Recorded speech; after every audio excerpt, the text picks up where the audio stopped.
So here we go, ladies and gentlemen. This is huge news. Alex Berenson, he's a journalist, says, boom, I say again, boom. The Federal Fifth Circuit Court of Appeals just said Twitter and other social media platforms don't have an unlimited right to discriminate against speech. Let 1,000 flowers bloom. Oh my. And there's the opinion. I hope James O'Keefe is listening somewhere off in the distance and gearing up for war. Here we go. It says the First Amendment protects speech. It generally prevents the government from interfering with people's speech or forcing them to speak. The platforms argue that because they are host and transmit speech, the First Amendment also gives them an unqualified license to invalidate laws that hinder them from censoring speech they don't like. And they say that license entitles them to pre-enforcement facial relief against HB 20. We reject the platform's attempt to extract a freewheeling censorship right from the Constitution's free speech guarantee. The platforms are not newspapers. Their censorship is not speech. They're not entitled to pre-enforcement facial relief. Is it facial? Is it facial? And HB 20 is constitutional because it neither compels nor obstructs the platform's own speech in any way. The district court erred in concluding otherwise and abused its discretion by issuing a preliminary injunction.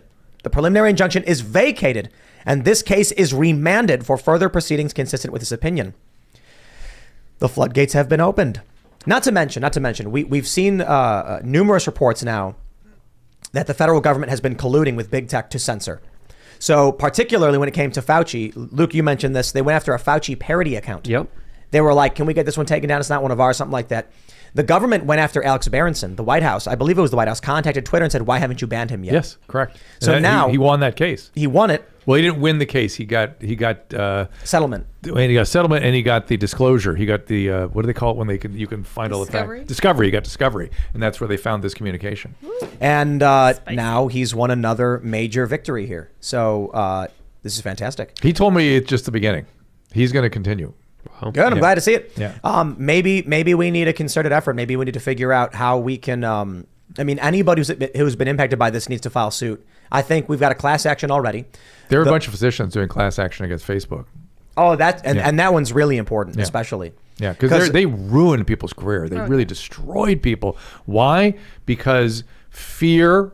The public health authorities in this country decided they needed to use fear to follow a zero COVID policy, and they believed their Chinese associates and professional colleagues that the lockdown was the only way to do that. That was the first time this country, West, had ever thought about locking down. It was the Chinese Communist Party policy. I will say this as well right now, with this statement here from Alex Berenson. I am going to have our lawyers sitting ready and waiting in case they censor tonight, or otherwise. Yeah. I mean, it is absolutely insane that these companies think they are immune, and I've argued this a million times. Now that we know there's been direct collusion, I'd be willing to bet we can find the same collusion between Google and the government that we found between Twitter and the government and Facebook. Mark Zuckerberg's admission, you think YouTube's clean in this one? I doubt it. Absolutely. Why are they focused on certain things? YouTube can back off and let conversations in the public sphere happen, or they can face discovery and be included in this wave, which will ultimately create a cascade of negative impacts on their platform. Yeah. Mainline medical doctors were censored. Their voice was taken away from the commons because they dared to show data and science that didn't go along with the narrative and paradigm that they wanted people to go along. So seeing this news, it emboldens me. It shows me, you know what? Take me down. Censor me, because we could fight this in a court of law. And I will. If anything happens to me from now on, let's go. We're going to fight this. I now had a real relationship with YouTube, and they very kindly reinstated. So you can get reinstated. Not just yourself, but there's other doctors. It's the AI that's the problem, and they need to adjust that.